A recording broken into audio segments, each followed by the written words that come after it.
Comenzamos. ¿Listo, Nixon? Muy bien, muy buenas noches, mi gente. Sí. ¿Cómo estamos? Estamos aquí nuevamente en el podcast Rehabilita con Pasión y el día de hoy tenemos un gran invitado, a Ítalo Mercurio, un fisio crack, experto en ejercicio, que justo veo que anda por todos lados dando un curso que para mí es súper interesante y sobre todo para gente de Ecuador. Pilas, va a venir Ítalo. ¿Qué día vienes, Ítalo? 11 y 12 de julio. Ya saben, entonces, 11 y 12 separen esa fecha para que vengan y disfruten de un crack del área de la fisioterapia, en este caso músculo esquelético, ¿verdad? Sí, en los últimos 4 años he estado dedicado a eso. Estuve casi 8 años de mi vida dedicándome a cuidados intensivos, pero me cansé de los turnos, me cansé del ambiente tóxico de hospital, así que decidí irme por la independencia. Y que de hecho la historia está un poco relacionada porque me fui al área de ver personas con dolor y sobre todo dolor persistente. Excelente, muy bien. ¿Puedes contarnos un poquito para la poca gente que no te conozca? ¿Quién es Ítalo? Sí, bueno, como decías tú, mi nombre es Ítalo Mercurino, soy fisioterapeuta, kinesiólogo acá en Chile. Trabajo en esto desde hace ya casi, voy para mi año 12 como fisio. Eh, Amo lo que hago, me encanta, lo disfruto mucho ayudar a la gente. No me considero experto, tú me dijiste que soy experto, no me considero experto. Creo que me falta todavía mucho por aprender. Eh, Creo que, bueno, desde el área de la fisio siempre me ha interesado mucho el ejercicio, eh, que hoy en día siento un poco que es como la panacea, ¿no? Como que si en algún momento la moda fue la educación en neurociencias del dolor, como que ahora el ejercicio lo es un poco como todo. Y curiosamente, a pesar de que yo estoy dictando este curso de ejercicio terapéutico, vengo a desmentir un poco esa premisa. Eh, no diciendo que el ejercicio no sirve, sino que viéndolo desde una mirada crítica y humilde sobre el efecto que nosotros tenemos en las personas. Y que justamente creo que eso es lo que más abordamos, al menos la primera versión que tuvo este curso, que fue en Uruguay. Tuvo una muy buena acogida por la gente, por lo mismo, porque creo que esperaban algo diferente y se encontraron con varias sorpresas desde el abordaje. Desde un abordaje más centrado en la persona, como debería ser hoy en día nuestra atención, desde un modelo en activo del dolor, desde ojalá lo más cercano y lo real a lo que sería un abordaje biopsicosocial y que no quede solo en el papel, ¿cierto? Y que justamente además el ejercicio no es una píldora mágica, eh, y que probablemente es lo que vamos a desglosar hoy día en este capítulo aquí con ustedes. Qué interesante la historia que nos acabas de comentar. Sobre todo, bueno, me presento, mi nombre es Nixon Torres, por cierto, como ya me presentó Javier.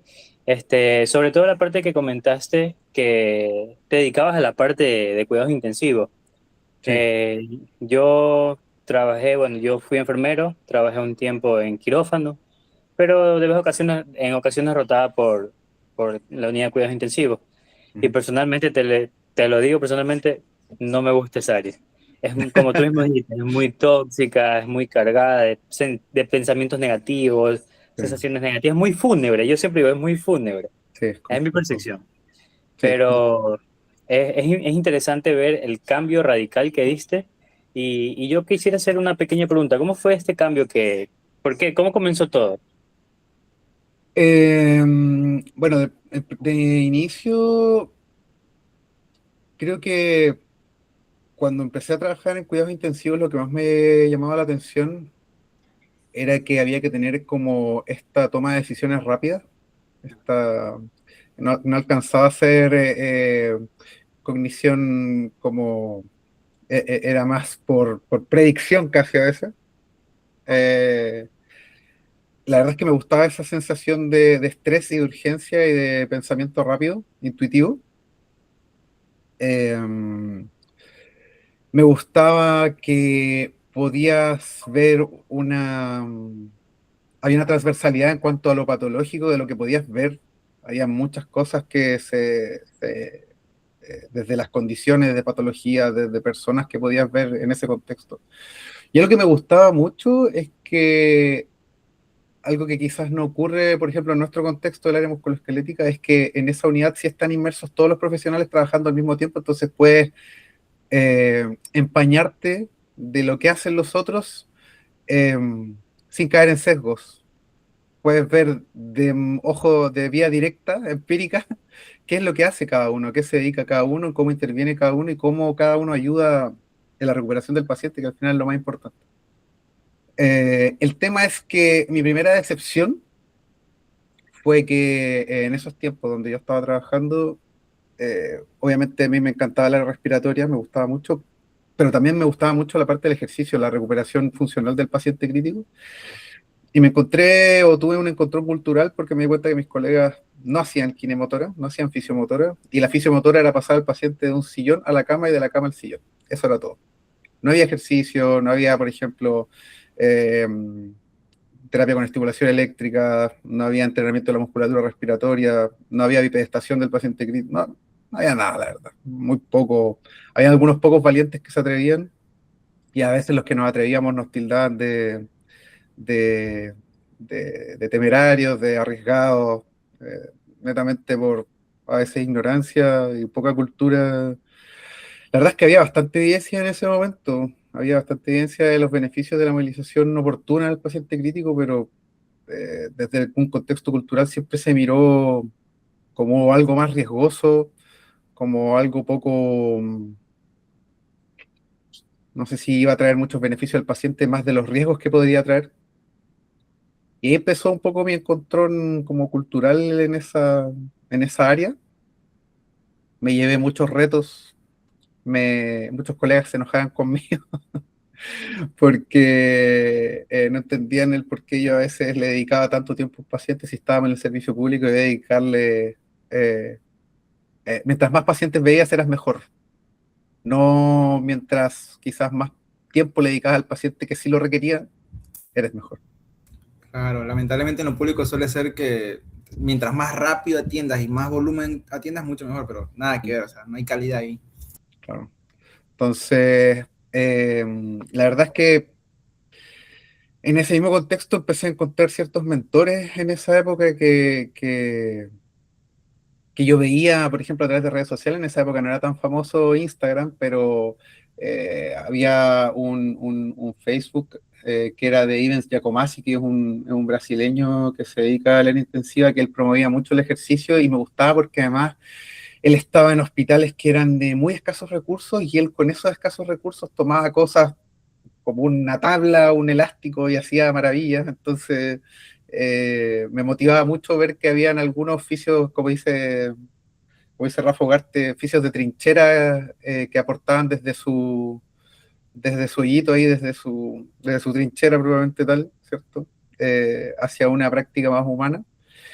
Y empecé a interiorizarme mucho en eso y me di cuenta, bajo esa misma premisa, que había que los fisios que trabajaban en intensidad estaban muy mal formados en prescripción de ejercicio, en general. Incluyéndome, yo me incluyo. ¿Sí? Tenía idea probablemente, y hasta el día de hoy creo que algo, sé un poquito más, pero todavía me falta mucho por aprender. Eh, y me empecé a dar cuenta cuando ya llevaba varios años en UCI, bueno, llegó la pandemia, ¿cierto? Que nos golpeó a todos tan fuerte. De hecho, ya en esa altura yo ya había pensado en dejar de hacer turnos.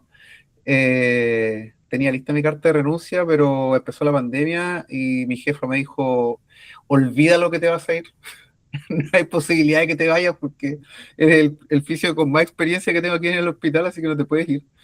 Y nos empezamos a dar cuenta a lo largo de la pandemia que muchas personas empezaron a irse de alta, nosotros le hacíamos el seguimiento al alta, pero se iban con dolor persistente a sus hogares.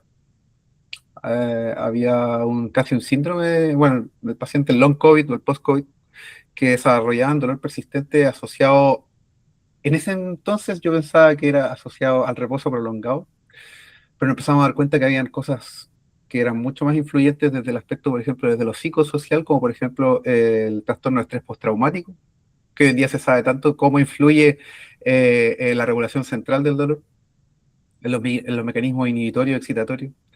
Que te insisto, en ese momento yo no tenía idea de lo que te estoy hablando ahora. Me hubiese encantado. De hecho, como que hoy en día a veces digo, "Oh, igual me gustaría volver a UCI para poder aplicar todo esto que sé ahora", pero después me acuerdo de los turnos de noche y se me pasa.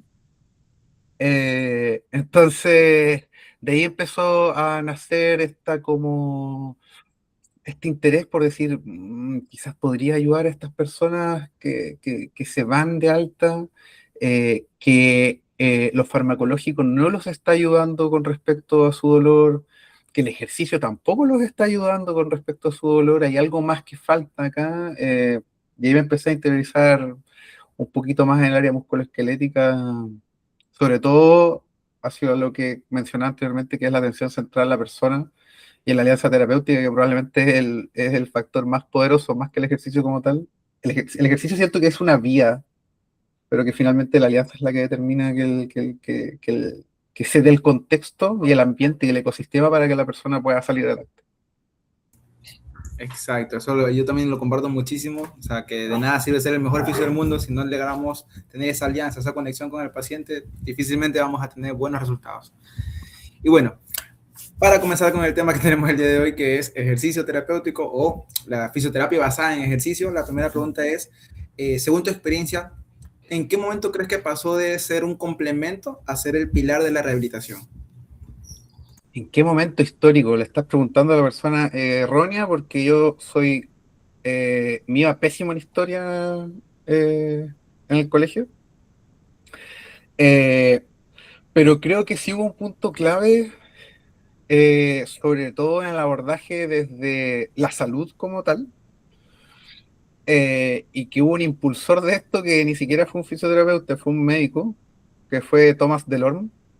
Él era un médico militar, eh, y creo que fue en la Segunda Guerra Mundial en donde, bueno, de partida se dan cuenta que la mayoría de los soldados que eran heridos en guerra, eh, post cirugía se les indicaba reposo y se dan cuenta que estos soldados no podían volver a combatir y tenían largas estadías hospitalarias.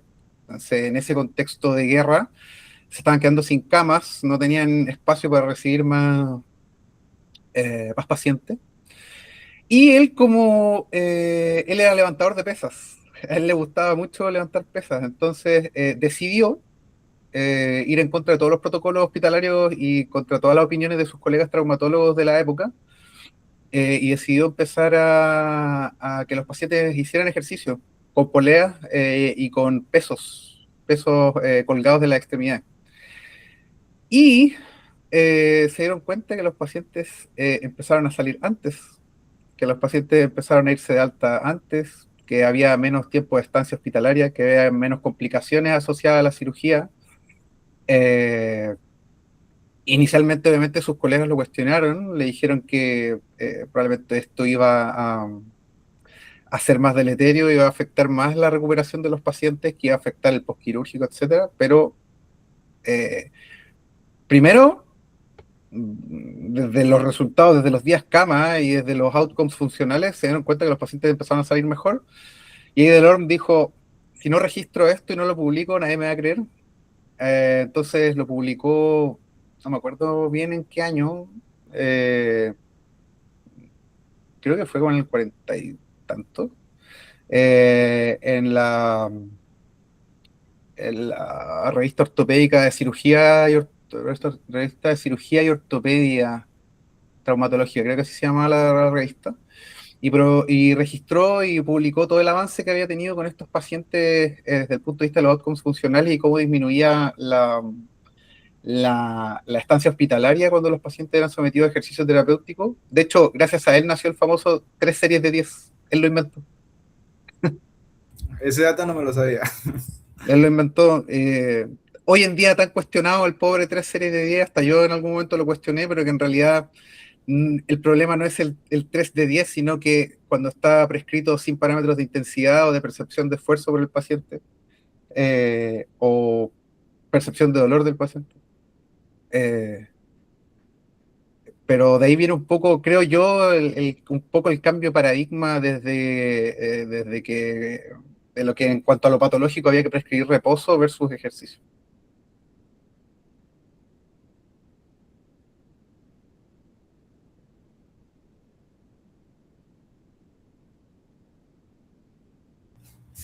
La verdad que me parece súper interesante, o sea, se puede decir que es algo que ya tiene bastante tiempo, desde los 40, y Sí. hoy en día hay muchos lugares, sin decir nombres, que aún manejan el ejercicio como un complemento. Los últimos 10 minutos de la terapia, toma, dos ejercicios, yo les digo los enlatados, los típicos.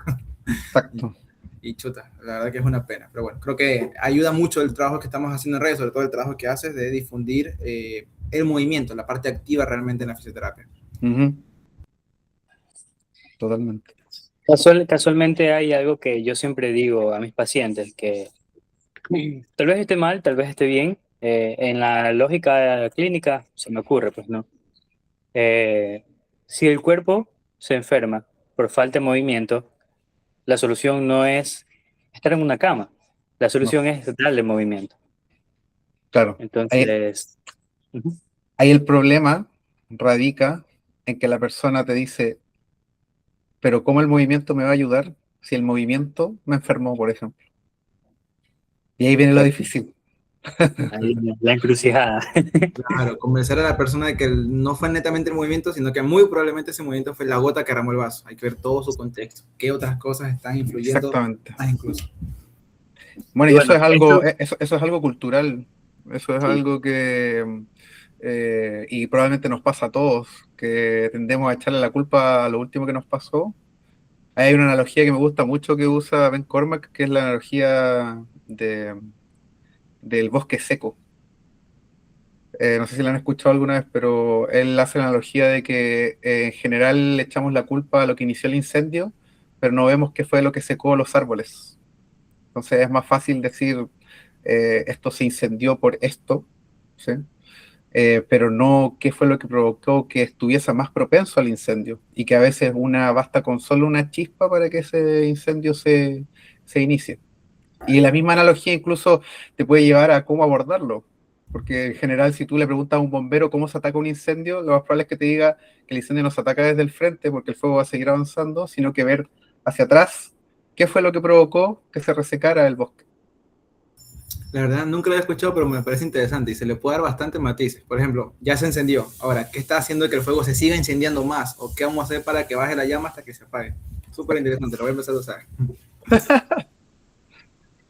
o sea, en pocas palabras es como que encontrar la raíz del problema, se podría decir. Sí. Bueno, ahí podríamos caer también en un reduccionismo muy grande. De hecho, yo critico harto los oficios que hacen publicidad de ese estilo, como no te han podido ayudar porque no han encontrado el origen de tu problema. Y ahí yo me pregunto, 100 orígenes. ¿re- ¿realmente nosotros somos capaces de encontrar el origen de algo? ¿Será tan simple la experiencia dolorosa como para decir que hay un factor o un origen específico del por qué se inició? Incluso en algo agudo, ojo, incluso en Claro. algo agudo. Creo que son muy pocos los casos que tienen una única causa. Casi siempre es multifactorial, pero súper amplio. Eso es Ujú. interesante. Sí. Perfecto. Bueno, y esto da un origen a una segunda pregunta. Desde tu perspectiva, ¿cuáles han sido los errores históricos más relevantes como fisioterapeutas que hemos entendido el ejercicio? Eh, Históricos hasta el día de hoy. Sí, lo más ¿Qué moderno. puede decir? Lo más relevante, Yo soy el lo que mayor consideres crítico. que fue el punto. Uf, a ver, qué difícil la pregunta. Eh, Creo que el mayor error que ha existido y que sigue existiendo hasta el día de hoy, creo que son dos errores. Uno es subestimar las capacidades de las personas. Creo que ese es uno de los primeros. Y dos, el mensaje que se entrega desde cuáles son los reales beneficios del ejercicio. Porque la verdad, al día de hoy, lo que sabemos de los efectos del ejercicio en humanos es una caja negra. No sabemos nada. Todo lo que tenemos es información indirecta desde neuroimagen a correlacionarlo a comportamiento. La mayoría de los estudios que tenemos desde como los efectos fisiológicos que puede generar el ejercicio terapéutico están más demostrados en animales que en humanos. Entonces, sí tenemos un modelo que es coherente, más bien no explica el real efecto desde lo neurofisiológico, porque, por ejemplo, la mayoría, todos saben que el ejercicio, o la ciencia dice que el ejercicio terapéutico provoca hipoalgesia inducida, ¿sí? Por el ejercicio, pero eso es en sujetos sanos. ¿Qué pasa en personas con dolor persistente en donde las vías de inhibición descendente están alteradas o están afectadas? ¿Qué pasa en personas, por ejemplo, que tienen, el mismo ejemplo que pusimos antes, estrés postraumático, y en donde podríamos tener vías inhibitoras descendentes del dolor, como por ejemplo encefalinas producidas por la corteza prefrontal medial, pero una correlación inversa de su actividad con lo que está ocurriendo en la amígdala, que sabemos que es el centro del miedo. Entonces, puedes tener una persona que en tu sesión se siente muy bien y hizo ejercicio y se sintió espectacular, pero al día siguiente está con incendio de dolor. ¿Y qué pasó? ¿Qué pasó eso? Creo que de esa premisa vienen muchos errores. También vienen errores desde las premisas de correcciones biomecánicas, de decir que nosotros arreglamos la posición de la disquinesia escapular, o estamos corrigiendo una tibia rotada, o estamos arreglando un valgo de rodilla. Creo que esas explicaciones vuelven a caer en el reduccionismo eh, anatómico, biomecánico, en posibilismo anatómicos, o en decir, por ejemplo, que hace poquito lo publiqué, que los pacientes sienten dolor porque son débiles, porque les falta fuerza, cuando hoy en día sabemos que desde, desde este factor como tal de la fuerza, en el contexto de dolor explicaría solamente un 2% mejoría clínica. Hay revisiones sistemáticas y metaanálisis asociados a ese tema. Eh, entonces, cuando caemos en esos reduccionismos, siento que a veces en los oficios nos pisamos mucho la cola. Es un dicho que decimos en Chile, no sé si existe, no sé si existe ya, nos pisamos la cola, en decir que sabemos por qué el ejercicio sirve, pero cuando tenemos que explicar el por qué, mm, dejamos bastante que desear. Me encanta que en tan poco tiempo lanzas tantos factos que más de uno va a salir herido. Pero bueno, esa es la idea, o sea, que quedarnos con dudas e investigar, o sea, no creer lo que nos dicen, sino realmente dudar. Yo siempre digo, no crean ni lo que yo digo, duden todo, investiguen todo, que ahí es Totalmente, donde vamos acercándonos a la verdad. Tal vez no lleguemos, pero nos acercamos. totalmente. Y sí, o sea, creo que faltan muy poquitas de las que mencionaste, pero están las principales, o sea, el reduccionismo, el estructuralismo, que piensan que es algo específico. Mm, Y como dices, muchas veces se sabe que el ejercicio ayuda en muchas cosas, pero no en todos los pacientes y no de todas las maneras. Entonces es un tema que estamos verdes todavía por aprender. totalmente, o sea, el ejercicio puede servir, pero en el contexto adecuado, en el ambiente adecuado y con la persona adecuada. Quizás hay una persona que no necesita ejercicio, quizás necesita que la escuchen, que la acompañen, que la guíen, que la orienten, que empaticen, que la escucha sea activa y reflexiva y no seamos solamente un tótem ahí parado anotando, escuchando lo que está diciendo el paciente. De hecho, creo que ese es uno de los factores predominantes eh, más asociados hacia la educación en dolor, porque también tenemos el error grande de pensar que, porque todos dicen, no, la educación en dolor es lo mejor, y después vemos que es la famosa educación en dolor que hacen los fisios o los kines, se sientan y le empiezan a dar una charla de neurofisiología al paciente, el paciente no entiende nada de lo que le está diciendo. Más encima abordajes neurocentristas, explicando al paciente lo que es la sensibilización central. Entonces, creo que no hay mejor forma de educar al paciente con respecto al dolor que entendiendo sus creencias, sus comportamientos, el qué cree él que le pasó, por qué le pasó, y en base a esas creencias, en base a esos miedos, en base a esa hipervigilancia, el catastrofismo, etcétera, cómo nosotros lo abordamos desde el lenguaje y desde el movimiento incluso. O sea, hay un artículo que es muy bueno, que es de, si no me equivoco, que es de Lorimer Mosley, que habla de la reconceptualización del dolor y justamente habla de que la reconceptualización no es un proceso netamente cognitivo, sino que o sea, es cognitivo-conductual. Yo no puedo hacer educación sin que la persona se exponga a, a ese miedo que tiene. Y la mejor exposición que puede tener, que de hecho son terapias ya del orden de lo psicológico, es la exposición graduada, o sea, cuando yo expongo a la persona a una experiencia a la que no se está atreviendo a exponerse, valga la redundancia, pero en un ambiente de acompañamiento, de no enjuiciarla, de asistencia, un ambiente cálido, empático. Cuando se hace eso, el ejercicio hace la magia. O sea, es que no es el ejercicio el que hace la magia, es el contexto al final. De hecho, si nos ponemos a ver este artículo famoso que era de Esat Bar, creo que era del año 2024, en donde se habla de los efectos, o qué porción de los tratamientos en fisioterapia no están atribuidos a efectos específicos. Buenísimo, ajá. El, el, Contextual mi- específico. el mismo ejercicio terapéutico, a pesar de que es uno de los que tiene más efectos específicos, tiene efectos no específicos. Ajá, era O el sea, 40%. un 46%, si no me equivoco. Entonces, si el cómo ambientas, el cómo le das contexto, el cómo le das sentido a lo que la persona va a ser mucho más poderoso que, y por eso, para terminar la idea, por eso nos sirven estos famosos videos de aquí te dejo los 3 mejores ejercicios para dolor lumbar, aquí te dejo los 2 mejores ejercicios para dolor de hombro, el último es el que te va a encantar. No sirven, porque no hay un contexto, no hay un objetivo por medio, no hay un miedo, no conozco a la persona, no conozco por qué lo quiere hacer. Si le sirvió a la persona, de hecho ya he hablado con algunos pacientes, ¿te sirvió? Genial, buenísimo. Pero ¿qué pasa a la persona que no le sirvió y que ha intentado de todo? Lo más probable es que esa persona sienta o crea que ella es la que está mal, que ella es la que está dañada y que es su culpa, porque a todos les sirve menos a ella.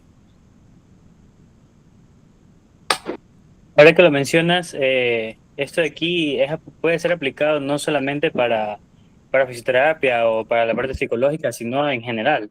O sea, y literal, yo creo que incluso esto es lo que aplican las personas que estafan. Los estafadores crean ese ambiente cálido, te hacen entrar en confianza, hacen que tú confíes y uno Exacto. cae, y uno Ajá. cae. Porque chuta, me pintas todo tan bonito y es lo que hacemos, es lo que hace una persona cuando está enamorada. Totalmente. Prácticamente es eso. O sea, hemos estado haciendo terapia cognitivo-conductual desde la adolescencia prácticamente. Sí. Sí, la idea es con qué fin lo hacemos. Exactamente. Porque si tú, a sabiendas, por ejemplo, de que hay una intervención A, de hecho esto se lo voy a parafrasear a Fondevila, que es uno de mis ídolos, Eduardo Fondevila en dolor. Voy a parafrasear que él dice que si tú tienes una intervención A y una intervención B, y a sabiendas de que la A es mejor que la B, sigues usando la B bajo un discurso de beneficio, eres un timador, eres un estafador. Porque si sabes que hay algo que te sirve mucho más y algo que ni siquiera sabes por qué te sirve, pero tú lo utilizas bajo la premisa de que a ti siempre te ha servido, cuidado ahí, ojo.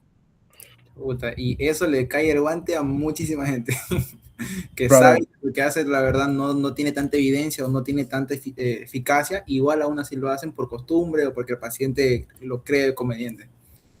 Algo que quería Exactamente. complementar de lo que mencionaste es de que muchas veces los pacientes hablan y el fisio está como piedra anotando, o el otro caso, también hay estudios que mencionan que hay fisios que interrumpen aproximadamente cada 11 segundos.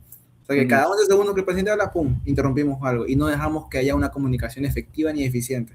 Entonces eso también tener muy en cuenta. Generar el ambiente propicio involucra una buena comunicación. Sí, exactamente. Me había equivocado con respecto al artículo, no es de Lorimer Mosley, es de Smith, Hendrick, Bateman y Littlewood. Lo busqué porque me quedé con la duda y me carga equivocarme en las citas. Qué belleza. Muy bien, y aquí vamos a la siguiente pregunta y es, cuando evalúas a un paciente, ¿cuáles son esas variables principales para poder prescribir ejercicio? Las más importantes. Creo que a mi parecer, y a pasar del tiempo, y al pasar del tiempo, y también lo que nos ha dicho la evidencia, es que probablemente lo más importante es conocer el contexto de la persona, ver qué barreras, a qué barreras se encuentra enfrentada la persona para enfrentar el movimiento.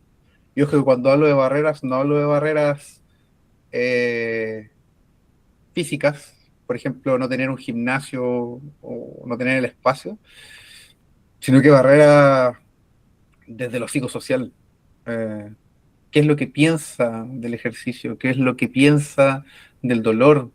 ¿Qué opina su círculo, su familia sobre el dolor? Eso puede influir de gran manera en lo conductual de esta persona, porque si hay un ambiente, un microsistema que no valida su experiencia, que no cree, por ejemplo, en la fisioterapia, hay personas que de lleno no creen en la fisioterapia, por experiencias, por malas experiencias, por culpa nuestra, básicamente. Eh, Eso puede ser una gran barrera para que la persona mejore. También desde otro contexto hay barreras desde lo sociocultural, desde lo económico, desde lo político. Eh, Hoy en día sabemos que desde nuestra intervención, los efectos que nosotros tenemos en las personas son cercanos a un 20% y el otro 80% está determinado por los determinantes sociales de la salud. Y a pesar de que todos sabemos que eso es lo más importante, la gran mayoría de nosotros no sabe cómo evaluarlo, cómo pesquisarlo y cómo intervenirlo. Entender que desde esa misma evaluación nosotros debemos adaptarnos al paciente y no al revés. El paciente no se tiene que adaptar a nosotros. Debemos entregarles herramientas para que el ejercicio sea eh, fácil de aplicar. De hecho, lo digo en mis cursos, en los cursos siempre me gusta decir, dejar una diapo de puros hacks, de cómo pueden hackear un poco la mente del paciente. Y justamente una de ellas es decirle, ojalá que el primer ejercicio que le indiquen a su paciente, el paciente te pueda explicar en 30 segundos por qué le sirve, que lo puede hacer con cualquier tipo de ropa y que lo puede hacer con cualquier cosa que tenga en la casa. Si se cumplen esas tres premisas, lo más probable es que el ejercicio tenga éxito. Y que la persona, eh, desde su relato y desde lo real, te diga cuánto tiempo le puede dedicar al día a, a ese snack o a ese ejercicio como tal. Si se cumplen esas cuatro premisas, lo más probable es que la persona tenga adherencia. ¿Por qué? Porque le va a hacer sentido el por qué lo está haciendo. ¿Se han fijado que cuando a una persona le indican tomarse un antihipertensivo, se lo toma porque sabe que le baja la presión? Si una persona tú le indicas un ejercicio y no sabe por qué le sirve, probablemente no lo va a hacer, pero no entiende por qué lo está haciendo. Entonces, uno de los principales elementos creo que hay que evaluar son los factores desde las creencias. Las creencias asociadas al ejercicio, las creencias asociadas al dolor, eh, las expectativas de la persona con respecto al ejercicio. Muchas personas llegan con expectativas de ya, ¿qué me va a hacer? Porque quiero que el dolor se me quite hoy día. Señora, tiene dolor hace 10 años. ¿Cómo pretende que yo con un ejercicio le quite el dolor? Entonces, yo no le puedo decir eso a la persona, obviamente, y tengo que utilizar un lenguaje quizás realista, además adaptarme también al discurso de la persona. Ahí nosotros tenemos que ser un poco camaleónicos y decir, a ver, ¿a quién me estoy enfrentando? ¿Cómo tengo que transmitirle la idea? No caer en infantilismos, que eso es algo que yo le critico también mucho a los fisios, que a veces tratamos a los pacientes como niños, y eso es un tremendo error. Pero creo que eso es lo más importante. O sea, más allá de hacer pruebas ortopédicas, que hoy en día sabemos que tienen millones de sesgos, palpación, que sabemos que la variabilidad interevaluador de lo palpatorio es tremendo. O sea, lo que yo palpeo hoy día a un paciente y le palpe mañana, probablemente voy a sentir cosas diferentes, tanto intra como interevaluador. Eh, que las mismas pruebas de descarte diagnóstico tienen sus sesgos metodológicos. Eh, la mayoría de las revisiones, hay una revisión Cochrane que me gusta mucho, que es de Vanderbilt, que te dice que no hay nada más poderoso que la historia clínica en conjunto con todos esos procesos evaluativos que tú puedes hacer. Lo que quieras hacer, pruebas de rendimiento, test ortopédico, evaluación de movimiento, signo concordante, etcétera, etcétera, etcétera. Pero eso, sin historia clínica, no sirve de nada. De nada. O sea, hay que conocer el contexto del paciente, hay que conocer su vida, su historia. Piensen que tienen... Yo me salí de la salud pública por lo mismo, porque dije, yo me voy a dar una hora para escuchar a ese paciente. Ya, y algunos me van a criticar y me van a decir, ya, pero Ítalo, eso es súper utópico y no se puede hacer en salud pública. Mentira, sí se puede. Hay formas de hacerlo. Hay formas en que la que yo puedo ahorrarme tiempo para conocer a la persona e incluso le puedo entregar herramientas de confianza para que la persona llegue pensando que yo ya la conozco. Como por ejemplo, la preconsulta, un formulario Google que la persona conteste en su casa tranquila con preguntas simples sobre los hábitos de su vida. ¿Qué le gusta hacer? ¿Qué no le gusta hacer? ¿Cómo duerme? ¿Cómo come? eh, ¿Cuánta agua toma? ¿Cuánto le duele en reposo? ¿Cuánto le duele en movimiento? ¿Por qué cree que le pasó lo que le pasó? Todo eso me puede dar mucha información de si la persona, por ejemplo, tiene flexibilidad psicológica, si tiene afecto positivo, si tiene un locus de control interno, externo, o sea, le echa la culpa al resto de lo que le está pasando, o tiene plena conciencia de que ella es la conductora de su destino y ella puede hacer mejorar su condición. O sea, pero no, es más fácil echarle la culpa al paciente que no hizo el ejercicio en la casa, porque es floja. Qué belleza, me encanta porque este podcast irá enfocado al ejercicio, pero está dando una cantidad de factos que está quedando a otro nivel. Me gusta porque pienso muy similar a ti y estoy completamente de acuerdo. Siento que muchas veces se quejan de que no hay tiempo, pero más bien es que no han encontrado la eficiencia, buscar que rinda el tiempo, porque todos tenemos el mismo tiempo, la forma es buscar optimizarlo.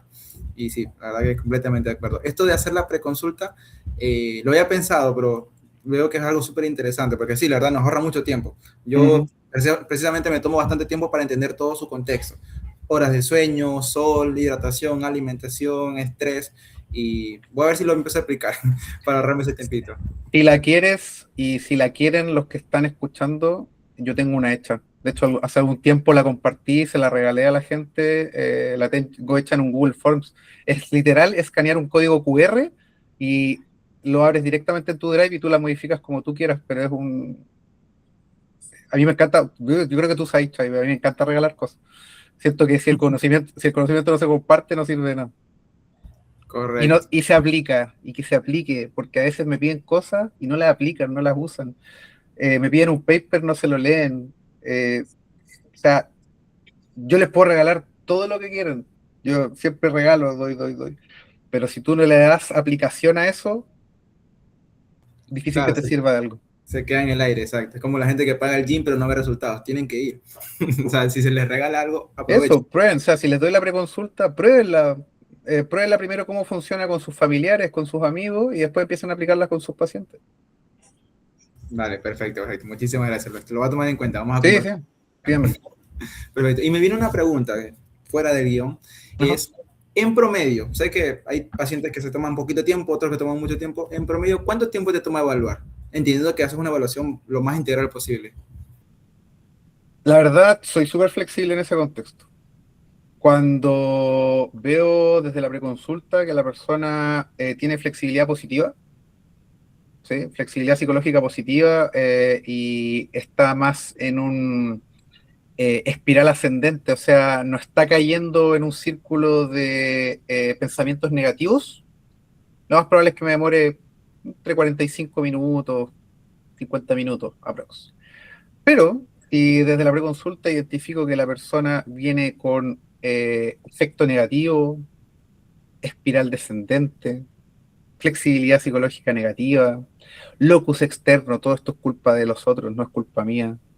Yo he hecho de todo y nada me sirve, esto no se me va a quitar nunca. Inmediatamente le digo a esa persona que probablemente vamos a estar entre una hora y una hora y media conversando. Y a veces me quedo corto de tiempo y tengo que extenderlo hacia la otra sesión, la evaluación, si el paciente, y obviamente ahí considerando el contexto, si la paciente me dice, sabes que esta es la única vez que voy a poder venir, le digo, no te preocupes, hacemos videollamada, conversamos por videollamada, lo seguimos hablando. Yo de hecho ahora estoy sorprendentemente pensé que nunca iba a poder hacerlo, pero estoy con algunos pacientes, por ejemplo, tengo un paciente en Bolivia, tengo un paciente en México que estoy atendiendo, que han tenido súper buenos resultados por telemedicina. Y ahí te das cuenta justamente a ellos también les hace sentido, reconceptualizan un poco y empiezan a entender que la fisioterapia no se trata de masajes, de ajustes, de correcciones, de que no somos magos, no somos chamanes, brujos ni nada, sino que lo que tenemos que hacer finalmente es entender, escuchar y guiar, acompañar esa incertidumbre que puede ser un proceso de rehabilitación, eh, y de la mano de la alianza terapeuta. Correcto, yo también soy súper buen creyente de la terapia online y justamente por lo mismo, porque no necesitamos estar ahí con el paciente. Ajá. Ayuda, sí, pero entendiendo que la fisioterapia es eso, es escuchar, educar, acompañar, estamos del otro lado. De todas maneras. Sí. Y lo peor de todo es que todavía hay gente que le tiran bandera negra a la terapia online, que cómo va a ser posible, que cómo lo evalúas, que cómo lo tocas, que... Claro. Entonces, he visto muchos comentarios. Bueno, es que ahí también es importante que uno considere las expectativas de la persona, porque si tiene una persona que está con muchas expectativas de, por ejemplo, de camilla o de ser evaluada a través del tacto, lo más probable es que sea un mal candidato para telerehabilitación. Claro, Entonces, explicarle eso en el fondo, no insistir y no decirle, no, pero es que esto te va a servir igual, ¿no? Si ella tiene muy altas expectativas de eso mismo, decirle que quizás el abordaje que tú le puedes entregar a través de la telemedicina no es el adecuado para ella, que le puedes recomendar a alguien más, derivar, no caer en la confrontación de darle a entender a la persona que realmente es lo que ella necesita, tú lo tienes. Soy un fiel creyente de eso también. Yo tenía una pregunta respecto a lo que mencionaste en antes, de que muchas veces, bueno, cuando ya conoces a la persona y ves que tiene pensamientos positivos, por así decirlo, ya dura menos tu sesión porque sabes que no va a ser tan complicado. Pero también mencionaste que cuando es por el contrario, que está cargada muchos pensamientos negativos, que por tu culpa, que por mi culpa y cosas así, ¿cuál es tu objetivo con esa persona? O sea, me dices que te puedes pasar 1 hora y media, 2 horas y media, 3 horas y media, pero ¿cuándo decides hasta aquí y ya podemos comenzar, por así decirlo? ¿O cómo comienzas? ¿O qué realizas? Me entró esa curiosidad. Mira, creo que en general, en ese tipo de pacientes, lo mejor que puedes hacer es empatizar realmente, pero de verdad. La mayoría de estas personas sienten que sus experiencias no han sido validadas, eh, tanto en lo experiencial como en lo conductual como tal. Creo que entender esto y elegir las palabras precisas para poder comunicarlo es clave. Por eso decía que tenemos que ser un poco camaleónicos en cuanto al discurso que le damos dependiendo de la persona que tenemos al frente. Si es una persona que viene con estos altos niveles de catastrofismo, me gusta recurrir eh, a aspectos del pasado en donde sí estuvieron bien. Creo que esa es una herramienta súper poderosa, como preguntarles, eh, re- ¿recuerdas algún momento en donde, o cuál fue el último momento que recuerdas que no tuviste este dolor? O sea, la persona, no sé, te voy a inventar, te dice, no, me acuerdo que hacíamos con mi hijo, jugábamos en la piscina, hacíamos esto. Entonces, empieza a ser como, es un poco de manipulación, porque le empiezo a decir, ¿y cómo te hacía sentir eso? No, me encantaba porque jugábamos y estaba con mi hijo y era mi espacio, era mi tiempo de descanso, qué sé yo. Entonces ahí entra el proceso de negociación que le dices, eh, ¿te gustaría poder volver a hacer eso? Ok, O dentro de tus expectativas, ¿crees que podrías volver a hacer eso? Si pudieras, hay otra forma que también lo puedes plantear, que a veces lo uso con algunas personas, que es preguntarles que si tú tuvieras una varita mágica que hiciera desaparecer el dolor, ¿qué es lo primero que harían?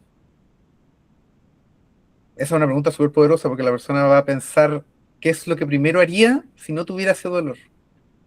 Y a partir de ese mensaje, tú puedes colgarte desde lo motivacional, porque a veces es algo más sencillo de lo que crees, pero que la persona lo ha visto como un imposible desde sus creencias, desde la kinesiofobia y desde el catastrofismo. Por ejemplo, a veces llegan pacientes que me dicen, justamente ahora estoy viendo una paciente, obviamente no voy a decir su nombre por temas éticos, pero que tiene una artritis reumatoide en etapa avanzada, con mucha disminución de la movilidad, un alto nivel de discapacidad y funcionalidad, pero que llegó con ideas muy catastrofistas de cosas que no podía hacer. Por ejemplo, cuando yo le pregunté qué era lo primero que le gustaría hacer si el dolor desapareciera, es poder volver a tomar a su perrito que se llama Apolo. Bien, estas son cosas que, imagínate lo que te estoy diciendo yo, a qué nivel llegué a escarbar, que me acuerdo del nombre del perro de ella. Entonces, esto que yo estoy haciendo ahora es importante para el paciente, porque si yo llego a la siguiente consulta y la persona, yo me acuerdo del nombre de su perro, eso para la persona es muy significante, es muy importante. ¿Ya? Entonces, si desde la primera sesión la persona creía que no lo podía hacer, porque, por ejemplo, no se puede agachar porque tiene miedo a caerse y además le da dolor en la espalda cada vez que se agacha y tiene dolor en sus manos al tomar algo, pero yo, por ejemplo, adapto el implemento para que ella lo tome con ambas manos y le entregué una asistencia desde la banca y antes de eso le hice terapia manual y se dio cuenta que podía hacerlo, pero con una menor intensidad de dolor. Entonces, en el fondo me enfoco más en la función que en el síntoma. La persona ve una ventanita de esperanza. Entonces, ese es probablemente el factor más importante dentro de la consulta, que es darle esperanzas al paciente. Suena cringe, suena, ¿cómo es la palabra que dicen los gringos? Vende humo. Suena vendehumo, pero es real. O sea, una Exacto. persona que viene desde policonsultas médicas, en donde le han dicho de manera catastrófica, no puedes hacer esto, no puedes hacer esto, no puedes hacer esto, no puedes hacer esto, no puedes hacer esto. Pero si llega a tu consulta y tú le dices, mira, podríamos hacer esto, pero de otra manera, lo vamos a adaptar. Eso a la persona le da una bocanada de esperanza súper grande. O sea, y te dicen como, yo pensaba que no iba a poder hacer esto. Y ahí creo que va el otro mensaje importante, porque a veces cuando ocurre esto, ¿qué es lo primero que te dice el paciente? Usted es mago. Si usted no le dice nada al paciente y le da a entender que eso es real, usted es parte del problema porque está dando a entender al paciente que usted fue el que hizo algo, cuando en realidad fue la persona la que lo hizo. Si usted le explica al paciente, mira, yo fui tu guía, pero tú lo hiciste, tú adaptaste, tu sistema, cuando yo te hice terapia manual, movilización con movimiento, lo que quieras hacerle, de toda la chaya que tenemos en fisio, eh, fueron tus mecanismos internos, tu farmacia interna la que reguló ese dolor, yo no fui. La regulación de esa nocicepción que se generó a nivel periférico y los procesamientos a nivel central que se generaron, los generaste tú. Y los generó el ambiente que estamos creando entre los dos. Pero yo no hice nada. ¿Me fijas? Entonces, cuando le das ese nivel de autoridad a la persona de decir, realmente fui yo, la persona empieza a creerse el cuento. Empieza a creerse el cuento, empieza a sentirse más empoderada en su proceso de rehabilitación, que probablemente eso es lo más importante también, que empoderar a la persona en que el proceso depende netamente de lo que está ocurriendo en ella y no depende de nosotros. ¿Me fijas? Entonces creo que ahí está, creo que divagué un poco en la idea, pero creo que esa es la clave. Me encantó porque sí, te fuiste por las ramas, pero por ramas muy buenas. Y sabes que lo comparto mucho. Yo también, bueno, yo atiendo principalmente a adultos mayores y es una población un poco compleja a veces porque tiene unas creencias de bases muy arraigadas y complejas de persuadir. Ahí siempre yo digo, los fisios tenemos que ser buenos en comunicación buscando persuadir a las personas, porque muchas veces se confunde persuasión con manipulación. Y lo aclaro, manipular es hacer que la persona haga algo para mi beneficio. Para tu Persuadir es beneficio. que haga algo para su beneficio.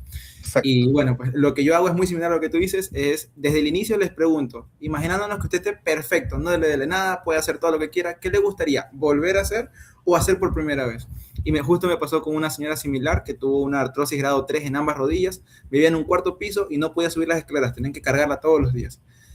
La operaron, bueno, hicimos terapia previa a cirugía, le pusieron prótesis y la meta fue subir a una especie de mirador que son más de 400 escalones. Lo subió solita y esa fue como que nuestra motivación. Y eso yo también siempre lo digo, que para mí motivar no es alentar es vamos, sí se puede. Motivar es ayudarle a encontrar un motivo, un por qué realmente trabajar y cumplir esa meta. Y eso es lo que Exacto. trato de hacer con todos mis pacientes. La verdad que ha sido un antes y un después. Desde ahí a todos mis pacientes les pregunto, ¿qué les gustaría hacer? Y dan respuestas desde lo más loco como aprender a nadar, aprender a hacer senderismo, hacer bicicleta, hasta algo súper sencillo, cargar a mi nieto, cargar a mi mascota, ir a comprar a la tienda, pacientes que han estado encamados, por ejemplo. Entonces, eso, o sea, como que pasa del hecho de tener la idea de que ya nada es posible a ver una pequeña luz de esperanza, a imaginarse una situación donde lo pueden hacer. Y la verdad que ayuda muchísimo, o sea, orienta bastante la terapia. Totalmente, Me totalmente de llamó acuerdo. mucho la atención lo que mencionaste, eh, que haces como una especie de terapia de regresión, podría decir así, en donde regresamos a un punto en cuándo te sentías bien. ¿Cuándo fue la última vez que te sentiste bien? Tomando como referencia eso, me llamó mucho la atención de que en la persona con pensamientos negativos eh, le, le obligas a cambiar y a interiorizar ese pensamiento negativo, a intercambiarlo por uno positivo, que es de cómo se sentía antes. Ajá. Y como mencionaste, de ahí te anclas de ese pensamiento positivo porque prácticamente le estás cambiando. Saco el foco, cambio el foco negativo Exactamente. hacia un foco positivo. Exactamente. Y lo que mencionaste también, que volviste al inicio de lo que estabas mencionando, de la exposición Ujú. al paciente. Comienzas a Ajá, exponerlo al paciente a lo que le, al origen, a lo que le causa molestia y pues se va dando cuenta que en efecto lo puede hacer. ajá. Bueno, justamente esa es una de las premisas o uno de los pilares cuando uno aplica la entrevista motivacional. La entrevista motivacional fue diseñada inicialmente en el ámbito de la psicología para tratar adictos, y adicciones, alcoholismo, droga, etcétera. Y justamente dentro de los pilares que están en la entrevista motivacional, que está la colaboración, ¿cierto? Está la aceptación, la empatía, ¿cierto? En el fondo acepto incondicionalmente y respeto la autonomía de la persona, valido sus sentimientos y sus decisiones sin juzgarla. Está la compasión, que tiene que ver con priorizar el bienestar del paciente por sobre lo mismo. Y lo que justamente acabas de mencionar tú, Nixon, que tiene que ver con, más que una regresión, es una evocación. Uno de los pilares de la entrevista motivacional es evocar o despertar nuevamente las razones personales del paciente para cambiar. Muy, muy interesante, la verdad. Ok, Ese dato no volviendo me al lo tema. sabía. Volviendo al tema. Ese truco no me lo sabía. Ok, volviendo al Sí, tema. hay que tener Eh, cuidado, si ves que tu paciente está muy afectado desde lo psicosocial. Tampoco es la idea que se ponga a llorar en la consulta o que empecemos a llevarlo demasiado hacia el pasado, porque eso también puede tener un efecto negativo. ¿Sí? Entonces, preguntarle con respeto si realmente, si quiere hablar de eso, si le gustaría hablar de eso. ¿No? ¿Te gustaría hablar de aquel momento en el que te sentiste bien o el que te sentiste mejor? A veces también caemos en ese error de querer decirle al paciente, por ejemplo, llegar y decirle, mira, hoy tuve un paciente muy parecido a lo tuyo que le pasó lo mismo. A lo mejor el paciente no quiere escuchar sobre eso, no quiere escuchar sobre lo que le está pasando a otra persona. Entonces tú le puedes preguntar, ¿te gustaría escuchar una experiencia similar a la tuya que me pasó con un paciente? Y a lo mejor el paciente va a decir, ya, sí, me gustaría, porque a lo mejor la persona puede decir, pensé que esto me pasaba solamente a mí, y puede entender, y eso puede hacerla sentir más acompañada. De hecho, me ha pasado con algunos pacientes que les digo, por ejemplo, esto, les digo, ¿te gustaría escuchar la historia de un paciente que es similar a la tuya? Y después de que me la escuchan, me dicen, ¿yo podría hacer la terapia con ella, con esa persona? Yo le digo, sería una muy buena idea, pero tengo que preguntarle a la otra persona si también está dispuesta. Y cuando le pregunto a la otra persona y me dicen que sí y hacen terapia en conjunto, se puede producir una retroalimentación muy buena en cuanto a lo experiencial en las personas. De ahí nacen las terapias grupales al final. O sea, yo puedo hacer terapia grupal, sobre todo, creo que es muy poderoso cuando una persona que ya pasó por un tiempo de contexto de rehabilitación, porque la persona que acaba de llegar siempre nos va a dar a nosotros una etiqueta profesional. Por más que nosotros digamos que somos una persona ayudando a otra persona, pero siempre nos va a dar la etiqueta profesional. pero cuando ella puede identificarse en alguien más que está viviendo su mismo contexto y entre ambas pueden intercambiar información, eso es tremendamente poderoso porque eso es literal, ella se ve y puede decir, esta perfectamente podría ser yo más adelante, ¿te fijas? Entonces me ha pasado, no mucho, pero me ha pasado con algunos pacientes que lo hemos podido juntar y el intercambio experiencial que se ha producido y la educación en dolor que se puede dar entre dos personas es tremenda. O sea, que la misma persona le diga, yo pensaba que el dolor era netamente algo que pasaba en mi rodilla, pero me di cuenta que el miedo estaba influyendo mucho. Entonces, ese traspaso de información desde lo cultural, desde la transversalidad que puede darse en lo comunitario, o sea, esta persona vive en mi misma comunidad, en mi misma región, en mi misma ciudad, y está entendiendo y me está diciendo lo mismo que me dijo el fisio en algún momento. Y que quizás yo no le creí tanto porque me lo dijo con algunas palabras medio extrañas, pero ella me lo está diciendo y ella lo vivió y ella lo está sintiendo. Entonces a lo mejor yo también lo puedo llegar a sentir. Wow, qué belleza. Creo que estamos abriendo una caja de Pandora, pero súper interesante, donde salen temas que, chuta, creo que son temas que no se hablan mucho, pero pueden llegar a influenciar incluso más que el ejercicio. Y me encanta eso. No estamos yendo del tema, pero vale, No, cada minuto está súper bueno. ¿Sabes qué me gusta? Porque justo yo estoy haciendo algo similar a lo que tú dices. Yo, desde que entendí la parte no de bio, psicosocial, yo siempre digo, los fisios, ¿en qué parte metemos lo social? Siempre se habla de lo bio, perfecto. Lo psicológico medio lo entendemos, pero lo social no se hace nada. ¿Y qué es lo que yo hice? Un día de loco dije, bueno, vamos a hablar con todos mis pacientes y vamos a llevarlos a un grupo de paseo. Literal, hicimos eso. Entonces, junté a casi 7, 8 pacientes y me los llevé a... Primero fue a una laguna, o sea, una especie de lugar turístico donde hay una laguna, se meten al agua, juegan. Fue una de las mejores experiencias. serotonina pura, amigo, eso. Serotonina Sí, pura. El mejor neuromodulador que tenemos del dolor, serotonina. exacto, y fue una de las mejores experiencias. Y llegó un momento donde solito, me acuerdo que hicimos un picnic también, nos sentamos todos en una misma mesa y de la nada comenzaron a ponerse de pie. Y dice, bueno, voy a tomar la palabra. Y comenzaron, tuve esto, me pasó esto, me llevaron con esto, hice todo este proceso y estoy así. Llegó la otra persona y al ratito fueron 15 minutos donde todos mis pacientes estaban contando su experiencia y fue algo muy bonito porque lo que comentas, se generó esa educación en dolor. Cada quien contó su experiencia, resulta que muchos estaban en situaciones muy similares y se pudieron retroalimentar. Ah, tú hiciste esto, ¿cómo hiciste lo de aquí? ¿Cómo hiciste lo de acá? Y fue increíble. Y ahora pues eso trato de repetirlo. Cada 2, 3 meses me llevo a todos mis pacientes y hacemos una salida grupal en algún lugar con naturaleza. Un bosque, una laguna, una piscina. Está Y de tremendo. ahí también surgió una idea que es lo que tengo ahorita, que es un gimnasio de entrenamiento para adultos mayores. Varios de los pacientes que ya los he rehabilitado, que ya son funcionales, ahora entrenan en conjunto y se han hecho amigos. Entonces ahorita ya es una comunidad, que créeme que es algo increíble. Buenísimo. Yo tenía una pequeña pregunta y una pequeña duda más bien. Eh, Esto de interiorizar un poco o hacer que el paciente, se me olvidó la palabra que mencionaste, bueno, pero que cada especie de regresión, Evocar. eh, evocar, podría de pronto afectar al fisio. O sea, se podría decir que depende del fisio, depende del carácter que tenga el fisio, porque podría ser eh, que afecte al fisio como tal, su parte psicológica. Amigo, yo llego destruido todos los días a mi casa. Me imagino, me Yo imagino. llego, yo llego muy agotado. De hecho, eso es un síndrome real, que es el síndrome de burnout eh, asociado a la atención en salud.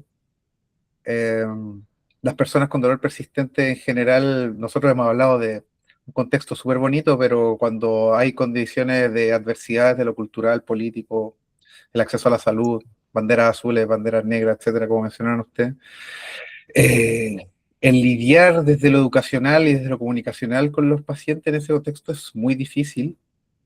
Y sobre todo, por ejemplo, para una persona que viene recién saliendo de la universidad puede ser muy desgastante. Eh, Creo que justamente como dices tú, eh, este es un mensaje que voy a decir y que me ayudó a vivir más tranquilo siendo oficio, que me la dijo un profesor, y es que no podemos ayudar a todo el mundo, no podemos ayudar a toda la gente. van a haber ciertos contextos en los que las determinantes y el contexto como tal son tremendas limitantes que si tú en tu sesgo crees que con un poquito de ejercicio, terapia manual y decirle palabras lindas al paciente lo vas a ayudar, estás totalmente equivocado. Puede que les des ventanitas de bienestar, pero la misión en esa persona es mucho más compleja porque eh, el beneficio no va a estar cuando la persona esté en la consulta, va a ser cuando se vaya. Cuando se vaya de tu consulta o termine de hacer las sesiones que tenía que hacer, ahí va a venir el beneficio real. Y puede que la persona haya entendido todo, haga todo lo que tú le dijiste. De hecho, mi curso de ejercicio parte así, que cualquiera puede hacer que cualquiera se mueva adentro de una consulta. Eso es fácil. Lo difícil es modificar creencias. Eh, Tú puedes modificar esas creencias, pero a veces el ambiente y el ecosistema de esa persona no está hecho para esas creencias. Es súper utópico pensar que podemos ayudar a todo el mundo. Entonces, creo que cuando uno entiende un poco más eso, también cuando uno acepta que como oficio la influencia que tenemos en el dolor también es mínima, nos hace también ser un poco más humildes desde nuestras intervenciones, dejar de creernos que encontramos el origen del dolor y somos los que resolvemos el dolor del paciente. Cuando entendemos esas premisas, al menos a mí me ha ayudado a dormir más tranquilo de noche. No digo que duerma tranquilo, porque a veces sí me quedo pensando en qué podría haber hecho mejor, qué podría haber evaluado mejor, qué palabra podría haber dicho, pero también eso sería, creo, caer en un bucle de que justamente puede afectar mi salud mental. Entonces, creo que mientras hagamos lo mejor que podamos con lo que tenemos, es suficiente. Estoicismo puro, qué belleza.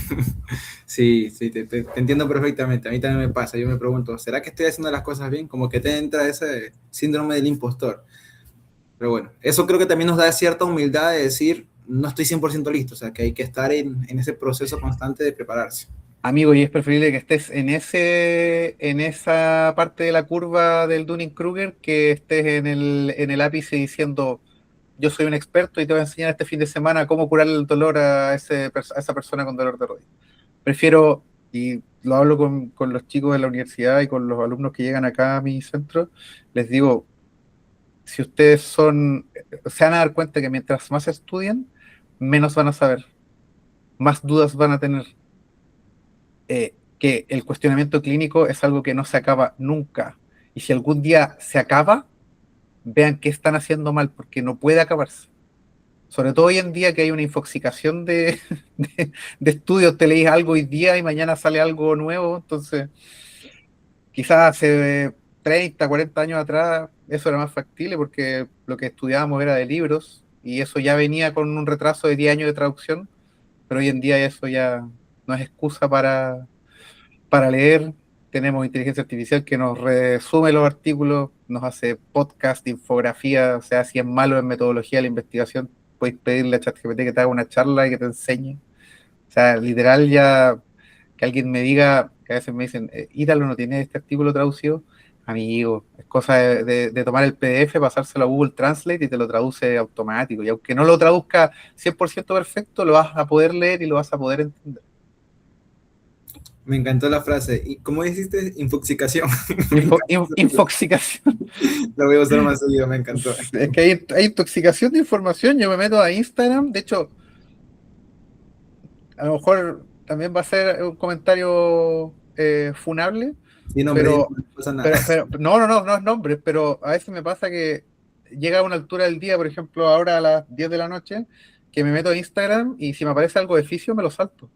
Me lo salto, me lo salto, me lo salto. A menos que sea alguien que para mí es referente, ahí me quedo leyendo. Pero hay tanta gente hablando de y este paper, y este artículo, y esta técnica, y esto por allá, y el mejor ejercicio, y bla, bla, bla. No. Yo soy un fiel alentador de que deberíamos hacer más divulgación, pero deberíamos hacer divulgación con responsabilidad. Eso sí, porque hay mucho irresponsable haciendo divulgación. Sabes que casualmente ahora en China se ha dictado una ley de que si vas a hacer divulgación en cuanto a la salud, tienes que ser profesional.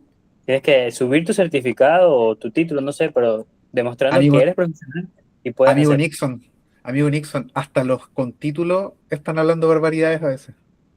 Exactamente. Yo creo que ni eso te exime Eh, de divulgar interpretaciones basadas en el sesgo. De lo que yo quise Muy leer, cierto. de lo que yo quise entender. Eso me encanta, creo que es una metáfora, no sé, pero de la comunicación, desde que de lo que yo pienso, lo que quiero decir, lo que digo, lo que escuchas, lo que quieres escuchar y lo que interpretas, hay un camino inmenso de pasos que se filtra y no llega del todo bien. Exactamente, tal cual. Bueno, ¿Se dan cuenta? Esto voy a tomar el micrófono para decir algo. ¿Se dan cuenta que partimos hablando de ejercicio y terminamos hablando de otra cosa totalmente diferente? Sí, Eso es para que la mayoría, ojalá de los que escuchan esto y los que están conectados, para que se den cuenta que en la prescripción del ejercicio, lo más importante no es el ejercicio como tal. Solamente les dejo ese mensaje. exacto. Yo siempre lo he pensado, pero no lo digo porque es como que funable un poquito. Pero sí, Yo, tal cual. yo ya no le tengo miedo a la funa, así que puedo decirlo con total, con total tranquilidad. con Ya nombre, está con nombre, curtido. con nombre, con nombre una vez. Pero qué Ah, belleza. Sabes que yo siempre he pensado que hoy en día el ejercicio es como que la tendencia, todo el mundo claro, quiere hacer ejercicio y está bien, ya. Pero yo siempre digo, ¿qué hay más allá? Muchas veces pensamos que el ejercicio es la meta o el límite, pero siempre hay algo más allá. Y creo que este podcast está haciendo eso, o sea, estamos abordando un poquito más allá del ejercicio y eso me sí. encanta. La verdad. De hecho, yo antes de los cursos hago una reunión clínica así breve, donde le hago una presentación a los asistentes de qué es lo que se va a hablar y ¿sabes por qué la hago? La hago para decirles, esto es lo que vamos a ver, así que estás a tiempo de arrepentirte si quieres tomar el curso. Porque en este curso yo no te voy a enseñar cuál es el mejor ejercicio para la artrosis de rodilla, cuál es el mejor ejercicio para el síndrome de dolor subacromial, cuál es el mejor ejercicio para el dolor lumbar en específico. Yo no te voy a enseñar eso en el curso. Si estabas buscando eso, tienes expectativas que están totalmente erróneas asociadas a lo que yo te voy a enseñar. De hecho, me pasó que uno se salió porque dijo, ah, no, yo quería lo otro que estabas diciendo, así que me voy a salir del curso. Eso a TikTok. No, ándate Eso. a TikTok, estudia. Yo no te voy a enseñar eso. Chicos, ya vengo, voy a inscribirme a odontología nomás. No voy a cambiar de carrera. No, Yo creo que si estudio otra carrera, no sé, pensaría siempre en lo mismo, o sea, no sé, y se me haría difícil, ya me caería como trauma, mejor me quedo como oficio nomás. lo que pasa es que esto es algo que hablamos el otro día con el Rafa Ugarte en un live que hicimos sobre la kinesiología como pseudociencia. No es que la kinesiología sea una pseudociencia o que la kinesiología en dolor sea una pseudociencia, es el relato que nosotros damos sobre lo que hacemos, lo que a veces cae en una pseudociencia porque no tiene ningún respaldo desde lo científico y caemos en en falsas premisas en donde el paciente no puede refutar porque no entiende nada de lo que le estamos diciendo. ¿Te fijas? Entonces, hoy en día es fácil subir un video en Instagram y decir, dolor no es igual a daño. Eh, el dolor es una experiencia individual que está afectada por factores tanto biológicos, psicológicos y sociales. Eso lo puede hacer cualquiera. Pero desde el dicho a la práctica hay un camino enorme, porque a veces esos mismos que dicen ese discurso por TikTok son los que su consulta parece más un laboratorio que un gimnasio. Entonces, Exacto. Yo siempre digo, el fisio que su consultorio se parece más a un gimnasio que a un spa, algo está haciendo bien. Y- totalmente. De hecho, eso le da expectativas a la persona de que se va a tener que mover cuando entra. La Exacto. persona entra y ve y dice, ¿dónde está la camilla? Y yo les digo, ¿qué camilla? La tengo ahí guardada, si la necesitamos. ¿Quieres que la usemos? No, pero es que yo pensaba que siempre una atención de kinesiología era con camilla. No, si tú quieres la podemos usar, eso les digo yo. Entonces así voy analizando las expectativas que ellos tienen. ¿Te fijas? Pero si ellos les dicen, me dicen, no, que buena que sea así, abierto, que sea un espacio para el ejercicio. Yo digo, sí, nos vamos a mover. Nos vamos a mover, vamos a hablar, vamos a conversar, nos vamos a reír. Puede que un día estemos tristes, porque el proceso no es lineal, pero no significa que vayamos a retroceder. Trato de ser lo más transparente posible y de simplificar lo que más se pueda el ejercicio. Esa creo que es la clave, simplificar. A veces nos complejizamos demasiado con la técnica perfecta, con el implemento perfecto, con el ejercicio perfecto. Y a veces basta con decirle a la persona, recoja eso del suelo, deja esto sobre tu cabeza, anda a buscar eso que está ahí. No decirle, vamos a hacer un dumbbell bench press, vamos a hacer un dumbbell half kneeling, bicep curl. Eso lo único que hace es alejar a la persona del ejercicio. Sabes que yo hago que la gente le ponga el nombre que quiera al ejercicio. Por Eso ejemplo, está muy pararse bueno. puntillas. Ya, y Eso está digo, buenísimo. puntillas. Buenísimo. Buenísimo. Así mismo, yo tengo un ejercicio que un paciente, como él vive en el campo, le ¿Ya? puso el matamosquito. Buenísimo. El matamosquitos. Y así, ¿no? Como que desde ahí yo a todos le digo, como que estuviéramos matando mosquitos, le digo. Y Eso. ya se quedó con ese nombre. Genial. Maravilloso. ¿Sabes? Algo que yo hago bastante también, sobre todo en las primeras evaluaciones o al inicio, es preguntarle si es que ya ha tenido terapia antes y que me cuente cómo le fue. Porque ahí yo también veo el contexto o la expectativa que viene. Muchos me preguntan, ¿y dónde están sus aparatos? ¿Dónde está el electro? ¿Dónde está el ultrasonido? Y ahí lo único que me queda hacer es poner todo sobre la mesa. Le explico, a ver, esto es terapia activa, esto es terapia pasiva, esto es los beneficios y los contras, beneficios y contras, elija. Obviamente, pues, trato ahí de persuadirlo porque vaya por lo activo, pero dándole la información, la misma persona dice, no, pues me conviene más moverme que estar 20 minutos acostado y que recibir corriente. Exacto. Entonces, eso también considero bastante importante. Buenísimo. Antes mencionaste algo acerca de la expectativa que lleva el paciente, de que tienes Oh, que tener una camilla, de que tienes que estar acostado y todas esas cosas. Y es curioso ver cómo esa falta de información, porque es una falta de información, no solamente está en el paciente, sino también está en los otros profesionales de la salud. Te comento un poquito.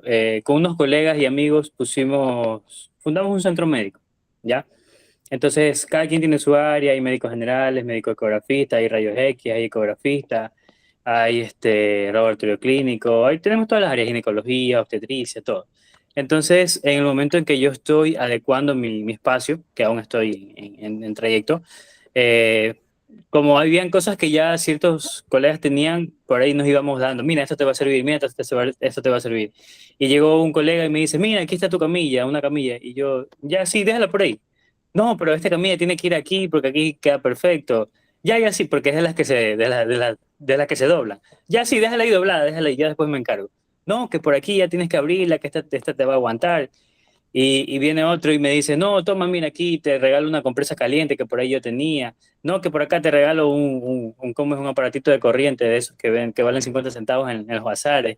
No, que toma esto. Y yo, no, sí, déjalo por ahí.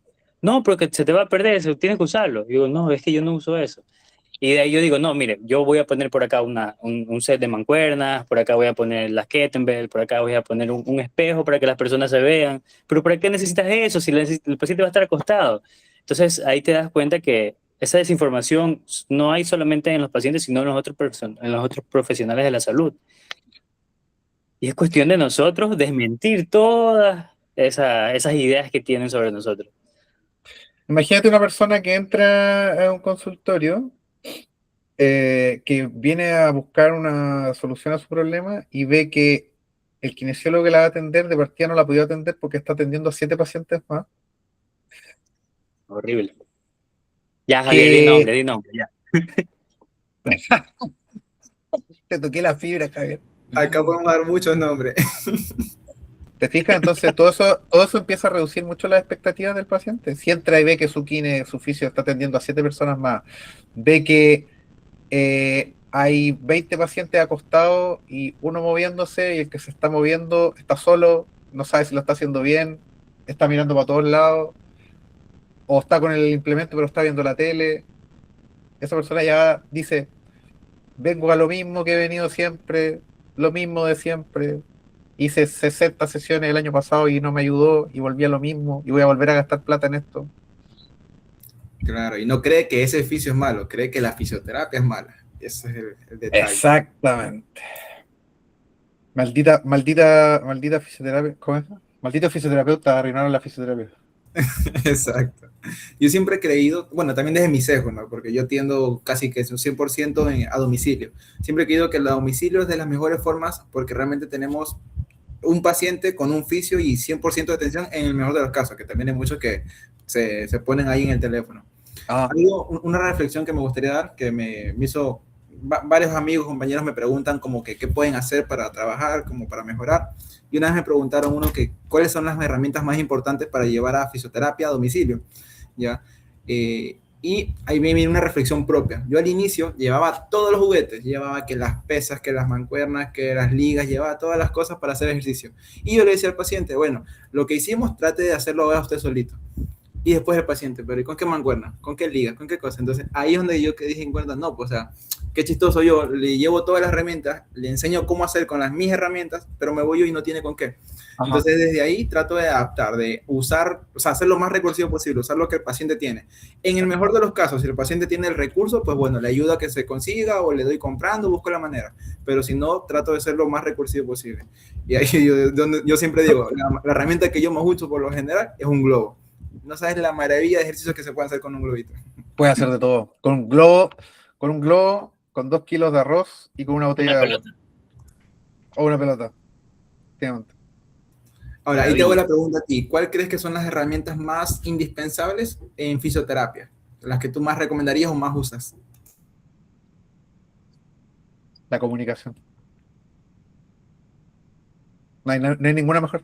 Para mí no hay ninguna mejor. Y si alguien no está de acuerdo conmigo, se lo acepto, pero no estoy de acuerdo.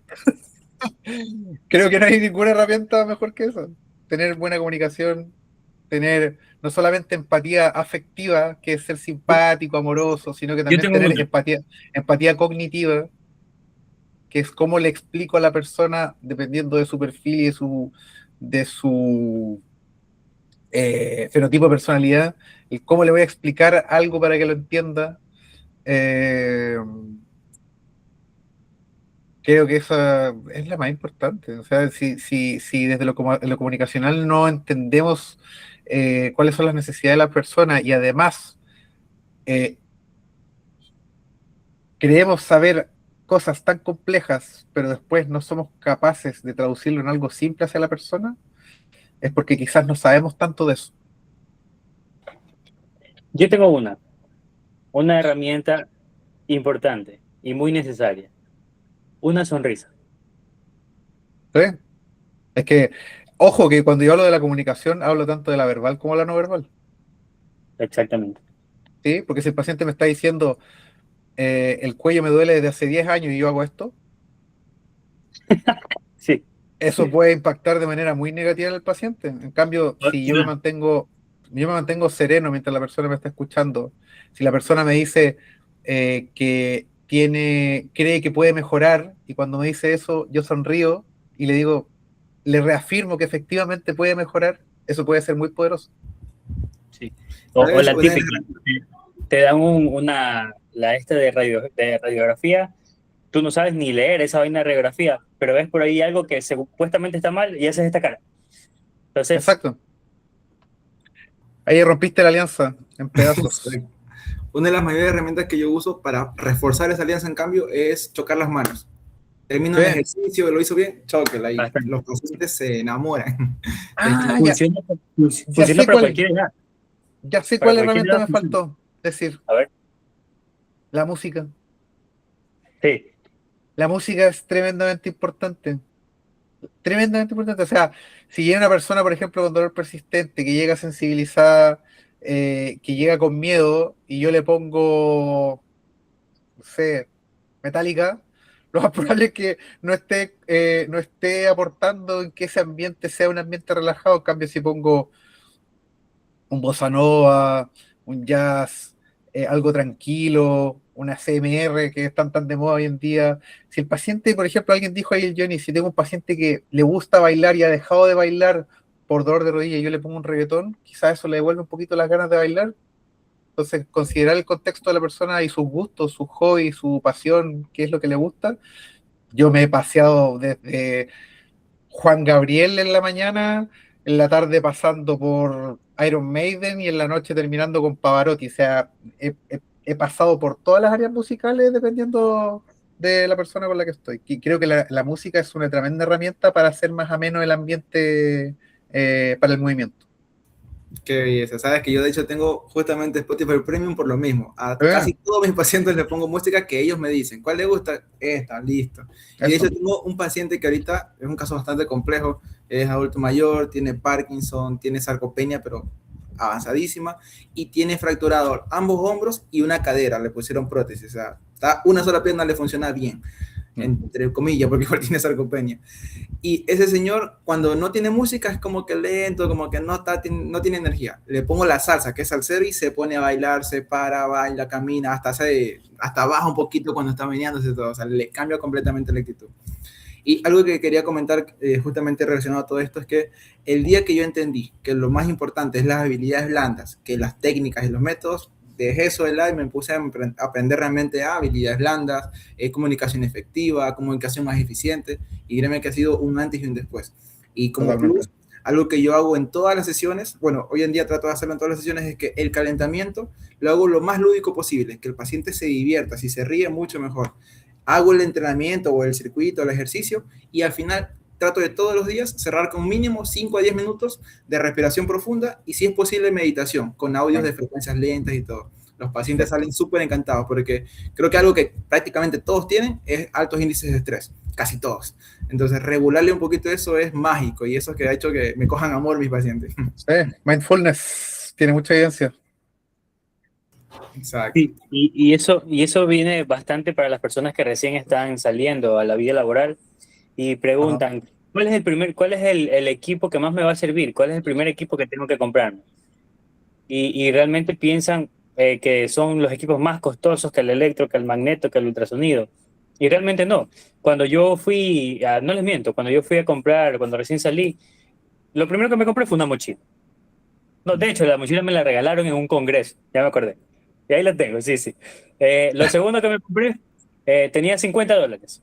Me compré un set de ligas, me compré no uno, me compré como 10 balones de esos que cuesta como 25 o 50 centavos aquí, que son así blanditos, y me compré un parlante que me costó $10.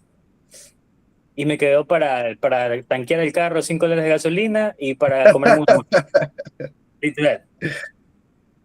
Y hasta el día de hoy los uso. Buenísimo. Y ahí tengo mi parlante que los lleva a todas partes. Tengo pacientes pediátricos, geriátricos, adultos, de todas las edades, de todos los sabores y de todos los colores, y a todos les gusta. Buenísimo. Recomendado. Recomendado. Maravilloso. Sí, yo siempre digo, o sea, la fisioterapia, si es que hay algo que invertir realmente, es en información, en cursos. Yo también digo siempre, puedes incluso tener las mejores mancuernas, pero si no sabes cómo usarlas y no entiendes todo el contexto que hay detrás, realmente estás gastando el dinero por gusto. Y eso en el mejor de los casos. Ahora, si se ponen a comprar equipos carísimos de aparatología, pues mucho peor. Entonces ya, Totalmente. ahora voy a recomendar todos los cursos de Ítalo. Sí. Pequeño espacio publicitario. Ítalo, cuéntanos un poquito acerca de tu curso.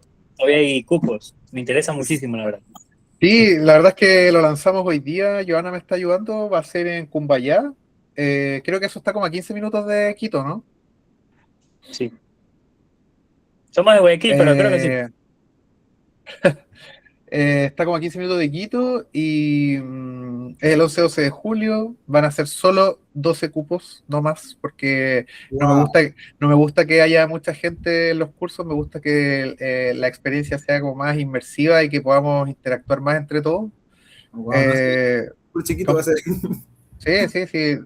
A veces me dicen en algunos lados, hagamos 25 personas. Yo, no, no, 12 personas o máximo 15 personas. Siento que se pierde mucho. De hecho, les doy un prerequisito que es que el día antes del curso tenemos que juntarnos a comer algo y a tomar algo para que nos conozcamos todos antes del día del curso.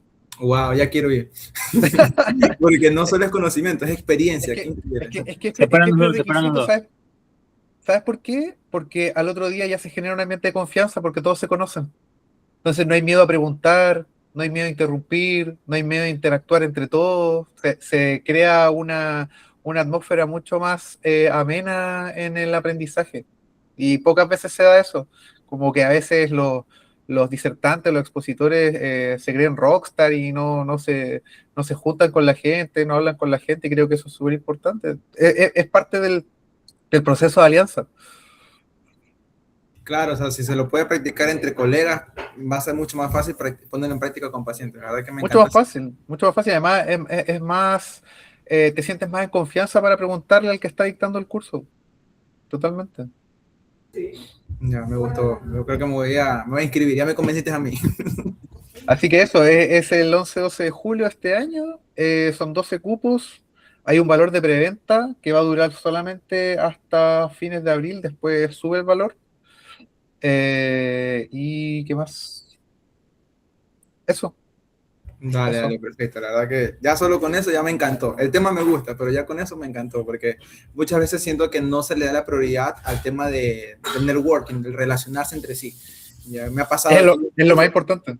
exacto, me ha pasado que voy a cursos, me hago amigo de los que están a mi izquierda, a mi derecha y chao, nada más. Y no termino conversando mucho ni siquiera con el exponente. Pero esa idea No, claro. de ser pocos y relacionarnos, la verdad que me parece increíble. Muy bien ahí, la verdad. Buenísimo. Ahora, para ir terminando, creo que es un tema que hemos hablado bastante. Pregunta clave: ¿cómo abordas pacientes con dolores agudos? Ya, cuando el dolor limita el movimiento. Buena pregunta. Bueno, ahí tenemos mucha evidencia que, por ejemplo, la terapia manual puede ser un coadyuvante súper importante en personas con dolor agudo. Podemos usar otras estrategias, no solamente si a usted no le gusta la terapia manual, podemos usar vendaje, cualquier cosa que dé un input sensorial que pueda entregarle una sensación de seguridad o estabilidad a la persona. También considerar la historia natural de ciertas condiciones agudas, creo que eso es súper importante. O sea, no todas las condiciones agudas se tienen que intervenir. Si llega una persona con una lumbalgia buena específica y me dice que empezó con este dolor hace una semana y lo mandaron a hacerse 10 sesiones, pero hoy día ya le bajó en un 50% el dolor, le voy a decir que probablemente no necesita fisio, que tiene que seguir manteniéndose activo, probablemente le voy a dar una asesoría en el momento, le voy a decir, sigue moviéndote, sigue haciendo lo que estás haciendo, eh, exponte a ciertos movimientos que estabas evitando de manera gradual, y hablemos en una semana más porque lo más probable es que ya se te haya quitado. O sea, devolverle justamente la autonomía y la confianza a la persona en ese tipo de contextos agudos. Yo soy más de wait and see, como espera y mira lo que va a pasar en los siguientes días, y no llegar a intervenir, porque justamente eso también vende la idea de la dependencia hacia el terapeuta, y muchas de las condiciones biológicas agudas tienen una resolución también al corto plazo. Eh, por ejemplo, no sé, un traumatismo directo que quizá ya no desencadenó una fractura, un desgarro, pero un traumatismo en la rodilla, un golpe, una lumbalgia bien específica, un dolor de rodilla asociado quizá a alguna sobrecarga.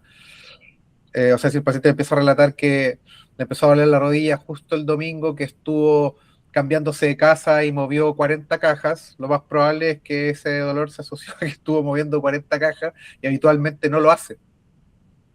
Entonces tú le preguntas al paciente, ¿y cómo te sientes hoy en día? No, la verdad es que el domingo estaba con mucho dolor, pero ayer lunes ya me sentí mejor y martes ya casi nada. Entonces no me necesita. Pero es que me dolió. Porque obvio, pues si tu sistema percibió este estímulo como algo amenazante, algo no habitual, y lo más probable es que se representara con dolor, al igual que como cuando vas al gimnasio y mueves muchas cargas y vas a estar con algo de dolor las 48, 72 horas después, lo más probable es que tu cuerpo necesita un poquito de adaptación y de descanso y vas a andar.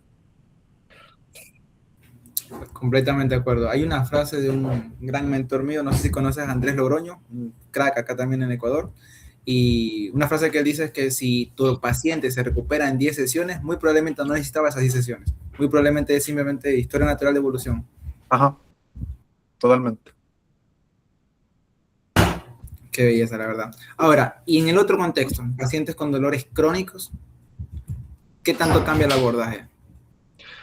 Bueno, y el abordaje va a depender mucho del perfil del paciente. Si es un paciente que quizás llegó con algún grado de kinesiofobia elevada y necesita acompañamiento, eh, quizás lo voy a ver en la consulta, va a haber de la mano mucha educación, abrir ventanas para que la persona explore el movimiento de manera segura. Si veo que la persona va ganando confianza, va reconceptualizando sus creencias, a la inversa de lo que alguien podría creer, empiezo a citarlos menos para darle más autonomía. Entonces les digo, ok, como te estás sintiendo mejor, la próxima semana no nos vamos a ver. Y los pacientes quedan así como, ¿pero cómo? Si estoy mejor. Sí, como estás mejor, significa que quizás no me estás necesitando tanto como tú crees. Entonces le doy esa confianza a la persona para ver qué va a hacer en esa semana que no va a estar conmigo. Eh, y ver qué grado de autoeficacia ha ganado. Creo que eso es uno de los elementos más infraevaluados en la consulta fisioterapéutica y kinesiológica, que es la autoeficacia que tiene la persona con su dolor, con su síntoma en específico. De hecho, hoy en día, gran parte de las investigaciones lo que han determinado es que la mayoría de los procesos de rehabilitación que tienen éxito es los pacientes que ganan autoeficacia. Qué belleza. La verdad que sí, completamente de acuerdo. Incluso yo siempre he pensado que las terapias pasivas promueven la dependencia y eso a la larga cronifica y es todo lo que está mal, básicamente. Exactamente, totalmente. Muy bien. Listo. Para ir terminando y para que la gente que nos ha comentado no piense que estamos solo acá, vamos a leer los comentarios y vamos a responder en lo posible, ¿ya? A ver, Diego Loor nos dice, ¿cómo puedo prescribir la frecuencia de un ejercicio? ¿Qué nos puedes comentar? Oh, es que esa es una pregunta que es demasiado extensa, ¿no? Porque la frecuencia de un ejercicio va a depender de partida, vas a tener factores intrínsecos y extrínsecos, o sea, de qué es lo que la persona quiere lograr, eh, cuánto tiempo tiene para dedicarle al ejercicio, eh, cuán adaptable es mi paciente, eso también es súper importante, porque a lo mejor la persona te dice, no, yo tengo muchas horas del día, pero eso no significa que vas a tener que exponerla a todas esas horas del día a hacer ejercicio, porque a lo mejor puedes inducir sumación temporal y que la persona termine con más dolor, y eso puede romper la confianza que la persona tenía en ti. La verdad es que es una pregunta súper compleja, o sea, para poder saber con qué frecuencia prescribir ejercicio, necesito conocer el contexto de la persona y cuán adaptable es la persona al ejercicio. Correcto, no hay una respuesta mágica de que 13, 10, 10, no. Súper, súper amplio. Y me interesa porque muchas veces no nos damos cuenta de justamente lo que dicen, ¿no? Qué tan fácil mi paciente se adhiere al tratamiento, cuánto tiempo realmente tiene, qué tan fácil se le hace conseguir los materiales o reproducir el ejercicio en su entorno, por ejemplo. Exactamente. Son preguntas que normalmente no se hacen, pero qué bueno aquí poderlas conocer y empezar a tener esas dudas. Ajá. Muy bien, vamos a ver por acá otro comentario. Y bueno, ahí nos comenta Johnny Castro. Saludos, Johnny.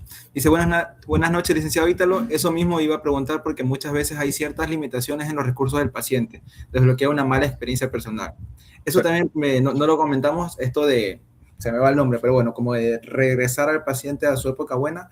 De evocar. De evocar, voy a anotarlo. Creo que también nos puede llevar el detalle o lo malo de comparar cómo estaba antes, cómo estoy ahora y llevarlo a un estado depresivo. O comentarle cómo estaba el otro paciente y que se compare y lo mismo, llegar a un estado de bajón, de depresión. Entonces también hay que tener cierto cuidado y analizar si la persona puede responder bien o no a esa situación. Muy bien, de ahí nos dice...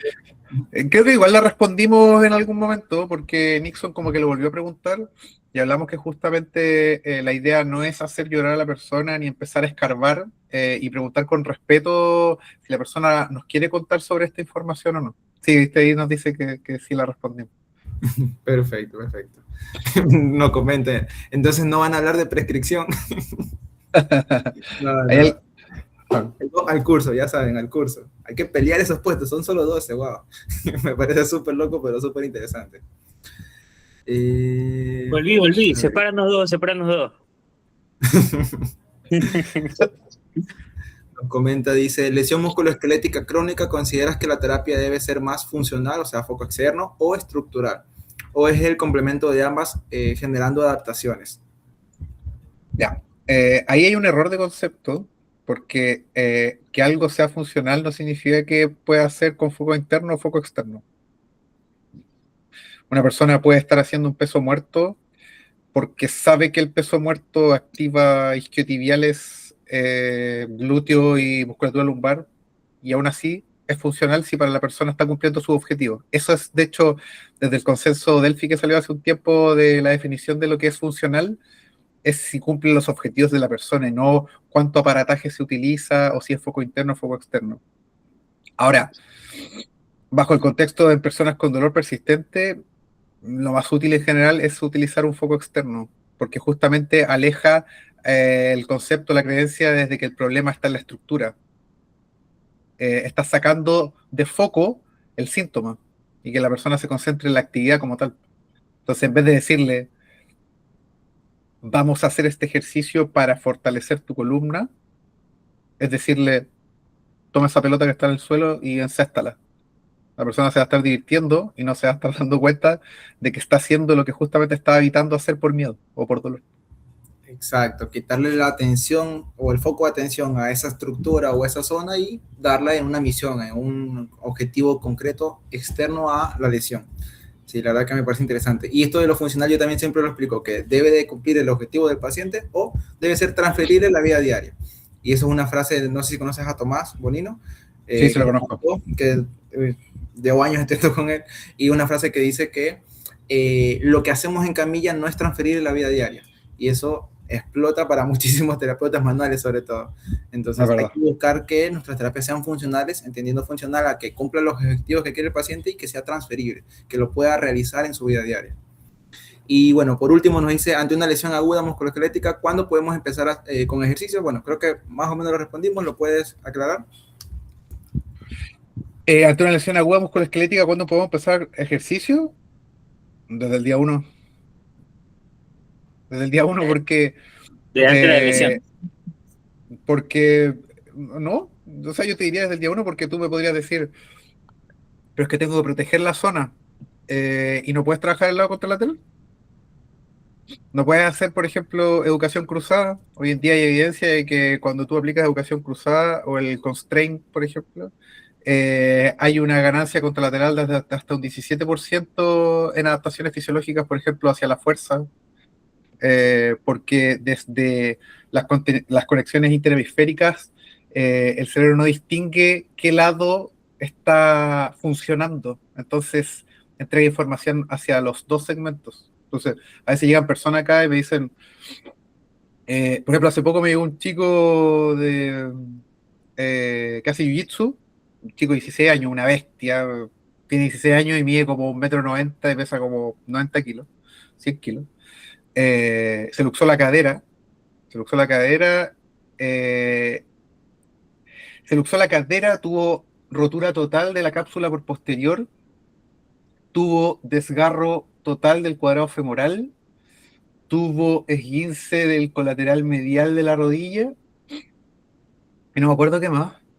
Y llegó el día 1 pensando que no iba a poder hacer nada, y nosotros fijamos la pierna y le hice ese mismo día hacer sentadilla una pierna en la pierna sana, por ejemplo. Hizo press banca, hizo remo, hizo pecho, hizo de todo.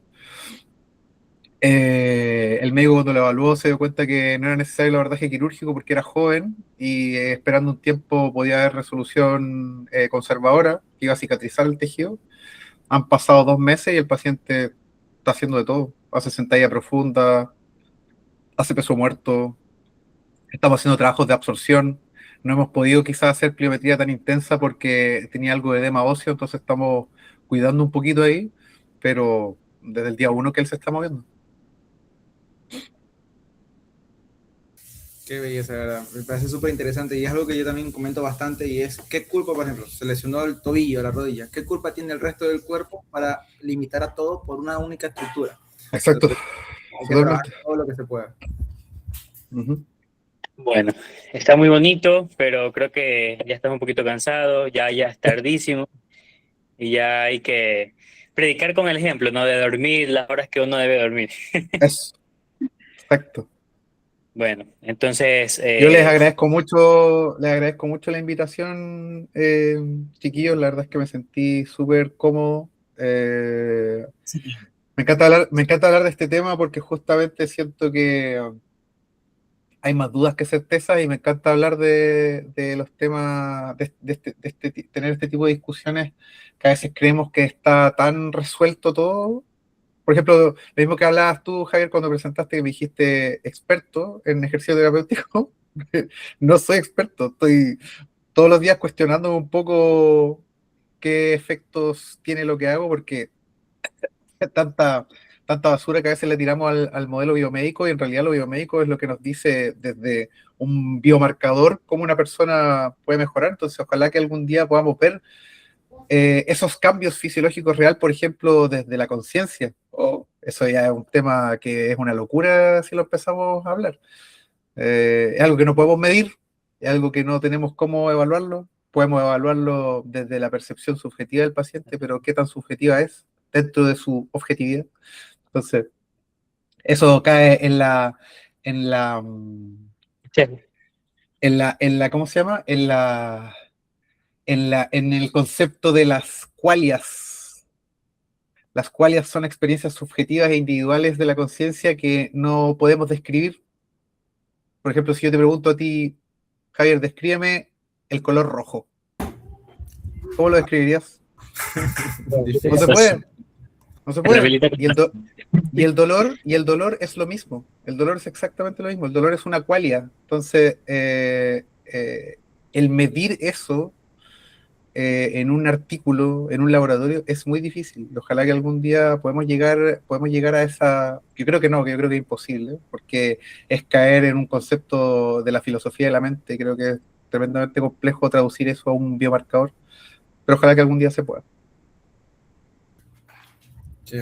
bueno, te comento algo. Nosotros tenemos algo muy especial en este segmento, es que en el final de la grabación del podcast, de la entrevista, de la conversación, nosotros le pedimos al invitado que nomine a una, máximo 3 personas que les gustaría que participen en este espacio, así como usted lo está haciendo en este momento, y pues que participe, quién desea que participe y con qué pregunta, si es que desea darle alguna pregunta.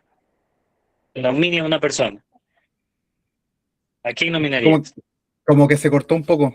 ¿Quién nominaría yo para un próximo podcast? Sí, básicamente es nuestra tradición, que al invitado se le pregunte a quién te gustaría traer a este espacio y con qué tema o qué pregunta te gustaría que esa persona esté aquí.